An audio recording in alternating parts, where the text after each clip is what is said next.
Assalamualaikum everyone, welcome back to my YouTube channel. My name is Hassan Ali, student of BSN at the Government College of Nursing Medan.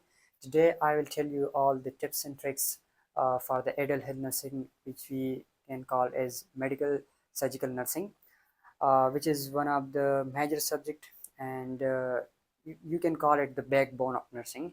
And mostly students find it difficult because of and boring because of the lengthy content and clinical correlation. But if you follow the right strategy, then you can get high grades in it and also understand it.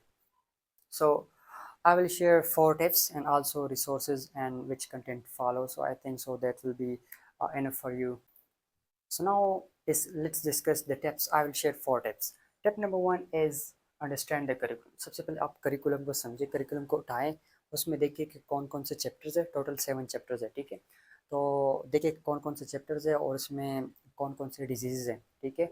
और क्या करें कि आप एक register लें या फिर pages लें और उसमें हर चैप्टर के डिजीज़ लिखें, ठीक है. तो मैंने लिखे थे, I will share with you guys.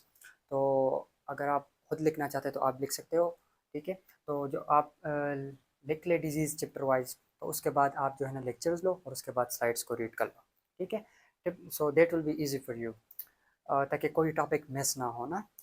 Tip number 2 is study with clinical correlation. देखिए फॉर एग्जांपल अगर एक पेशेंट को कुशिंग सिंड्रोम है, ठीक है, और आप हॉस्पिटल में जाते हो तो जो थ्योरी में हम चीज़ पढ़ते हैं ना, तो बहुत सारे सिम्टम्स ये होते हैं, बहुत सारे डायग्नोसिस होते हैं. लेकिन जब आप क्लिनिकल में जाते हो तो वहाँ पर कुछ स्पेसिफिक टेस्ट्स होते हैं, कुछ स्पेसिफिक साइन सिम्टम होते हैं और आपको प्रैक्टिकल नज़र भी आ जाता है, आप देख लेते हो.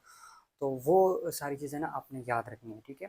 गोल्डन स्टैंड डायग्नोसिस हो गया, कोई हालमार्क साइन सिम्टम हो गया, या फिर कोई स्पेसिफिक नर्सिंग इंटरवेंशन हो गया, और किस नर्सिंग इंटरवेंशन को आपने प्रायोरिटी देनी है.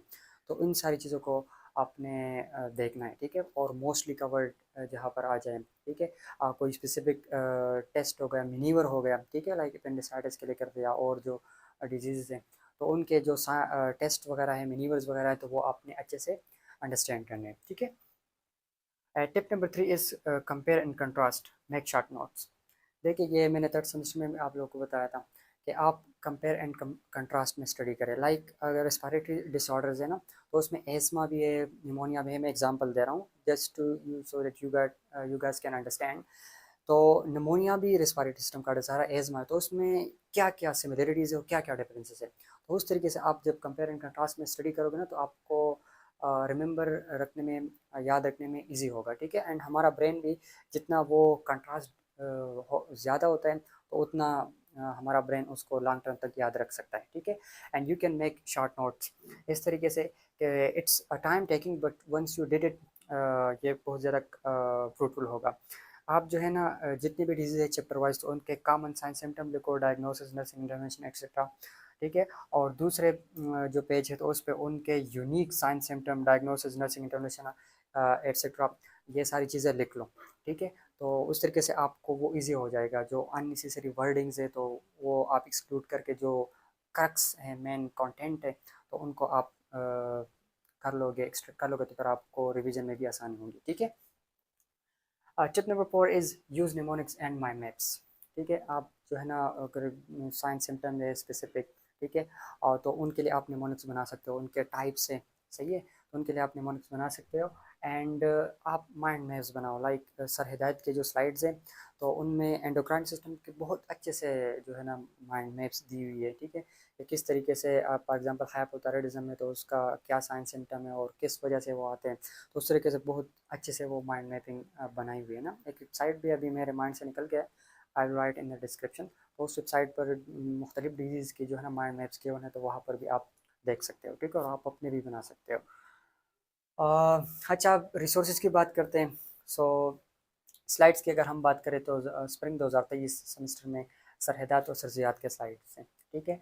और स्प्रिंग 2024 हमारे टाइम में जो न्यू स्लाइड्स आए थे तो वो स्टूडेंट पीपीटीज थे, ठीक है. यहाँ पर मैंने एक बात लिखी है, मस्ट रीड न्यू स्लाइड. आपने न्यू स्लाइड्स हमेशा रीड करनी है, ठीक है. बहुत सारे स्टूडेंट्स कहते हैं कि हाँ बस कंटेंट है सेम है, लेकिन कुछ वैल्यूज़, कुछ टाइप्स वगैरह इस तरह दी हुई होती है कि जो एक स्लाइड में होती है दूसरे में नहीं होती, और फिर वही स्लाइड लाइन अक्सर आ जाती है, तो फिर मसला होता है ना, ठीक है. तो आपने जो अभी आपके पास कंटेंट है लाइक स्टूडेंट पीपीटी आप अच्छे से पढ़ लो, ठीक है। और जो न्यू स्लाइड्स आते हैं साथ में तो उनको आपने मस्ट रीड करना है, ठीक है। और बाय द वे अगर आप डिटेल में डिजीज़ को अंडरस्टैंड पढ़ना चाहते हैं तो आप सर हिदायत के स्लाइड्स को देख सकते हो, बहुत अच्छे से और डिटेल में गिवन है, ठीक है। और यूट्यूब लेक्चर्स अगर हम बात करें, मैंने थर्ड सेमेस्टर में बताए भी थे, लेकिन ये कुछ न्यू मैंने डिस्कवर किए। ये तो ओल्ड है, मुशरफ आसर लेक्चर नर्सिंग नेक्सस, ये मेडिकल सर्जन नर्सिंग बुक से टीचिंग करती है, ठीक है, बिल्कुल वही बुक टीच करती है। और ऑनलाइन नर्सिंग क्लासेस और राजनीत मेडिकल एजुकेशन नर्सिंग वाला बाई PW, तो ये इस तरह के जिसला ये APSC के लेक्चर्स वो बोर्ड पे वो सारी चीज़ें लिखते हैं और वो बनाते हैं ना, तो उस तरीके से I think students got better than कि आप स्लाइड्स को पढ़ते हो और स्लाइड्स पे लेक्चर होते हैं, ठीक है। तो वो नर्सिंग वाला मैंने देखा था, काफ़ी अच्छे से वो माइंड मैप्स बना रही होती है और एक्सप्लेन कर रही होती है टर्म्स को। So I hope so that will help you a lot in the understanding adult health nursing. So that's all about adult health nursing. If you still have any question, please drop in the comment section. I would see you in the next video. Allah Hafiz.